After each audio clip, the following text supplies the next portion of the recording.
Saudi প্রবাসীর বউ আমি। সারাদিন পর সব কাজ শেষ করে রাত্রে স্বামীর সাথে কথা বলি। আজকে রাতে একদমই কাজ শেষই হতে চাচ্ছে না। এদিকে বারবার স্বামীটা ফোনও দিচ্ছে। ননদ এসেছে আমাদের বাড়িতে, বাড়ি ভর্তি মেহমান। সেদিন রাতে আর কথা বলা হলো না স্বামীর সাথে, কিন্তু অনেক রাত্রে দেখি স্বামীটা আমার মেসেজ দিয়েছে, বউরে আমার আর দেশে ফিরা হবে না, আমার শরীরটা খুবই খারাপ। মেসেজটা দেখার সাথে সাথে আমি তাকে কল ব্যাক করলাম। ভিডিও কলে তার চেহারা দেখে আমার তো কলিজা কেঁপে উঠলো। তার টাকা দিয়ে বাড়িতে এত আয়োজন আর তার এই অবস্থা। আমি তাকে চিৎকার দিয়ে বললাম, তোমার এই অবস্থা কেন, তোমার নাকে রক্ত কেন? সে আমাকে বলল, বউরে আজকে পড়ে গিয়েছিলাম বিল্ডিং থেকে। জানো বউ, আমার এই অবস্থা কেউ দেখেনি, কেউ খোঁজ খবরও নেয়নি। হুঁশ ফিরলে তখন দেখি আমি ইটের উপর পড়ে আছি। সারা শরীর আমার অনেক ব্যথা। খুব কষ্ট করে সবাইকে ডাকাডাকি করে 4-5 জন আমাকে হাসপাতালে নিয়ে গেল। হাসপাতালে গেলাম, তখন ডাক্তার বলল আমার বাম পাঁজরের 4টা রিংস নাকি ভেঙে গেছে, চিকিৎসা করাতে অনেক টাকা লাগবে। আর এখন তো মাস শেষ, সব টাকা তো বাড়িতে দিয়ে দিয়েছি, চিকিৎসা করতে তো অনেক টাকার প্রয়োজন। তখন আমি তাকে বললাম, তুমি আগে তাড়াতাড়ি চিকিৎসার ব্যবস্থা করো, আমার যত গহনাগাটি আছে সবকিছু বিক্রি করে দিয়ে তোমার চিকিৎসার খরচ দিব আমি। আর এইদিকে আমার কান্নাকাটি, চিৎকার চেঁচামেচিতে সবাই সবকিছু জেনে গেল। আমি সবাইকে হাত জোর করে বলতে লাগলাম যেভাবেই হোক চিকিৎসার ব্যবস্থা করতে, কিন্তু আমার ননদ তখন একদম ছাপ বলে দিল এখন কোনো টাকা পয়সা দিতে পারবে না তারা।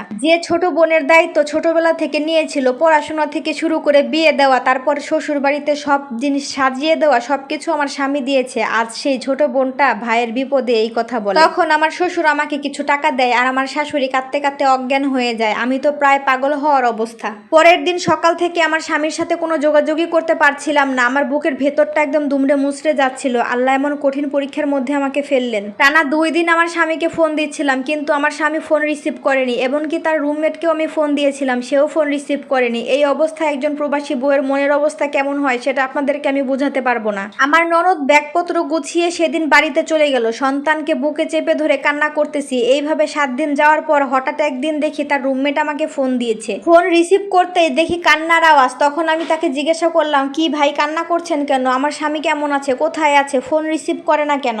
সে বলল তখন, ভাবি ভাই আর দুনিয়াতে নেই। আমি তখন চিৎকার দিয়ে বললাম, কি বলেন এসব, আপনার মাথা কি ঠিক আছে? সে তখন বলল, ভাবি আমরা অনেক চেষ্টা করেছি ভাইকে বাঁচানোর জন্য, কিন্তু আমরা পারিনি, অনেক লেট হয়ে গিয়েছিল, বুকের ভিতর রক্ত জমে গিয়েছিল, আপনি শুধু ফোন দিচ্ছিলেন, ধরতে পারিনি আমরা অনেক কান্না করতেছিলাম, আর ধরেই বা আপনাকে কি বলে সান্ত্বনা দিব? আমরা সবাই মিলে তাকে বাঁচাতে পারলাম না। কত কষ্ট করে সবাই মিলে আমরা প্রবাসীর বুকে একসাথে কাজ করতাম, কত ইচ্ছে ছিল, স্বপ্ন ছিল সবাই একসাথে দেশে যাব, কিন্তু সেইটা আর হলো না। সেই স্বপ্ন আমাদের স্বপ্নই থেকে গেল। সে তখন বলল, ভাইয়ার লাশ দেশে পাঠানোর জন্য প্রস্তুতি চলছে, আর ভাইয়া মারা যাওয়ার আগে আপনাদের কথা অনেকবার বলে গেছে, আপনার জন্য কিছু গয়না আর তার সন্তানের জন্য কিছু টাকা রেখে গেছে।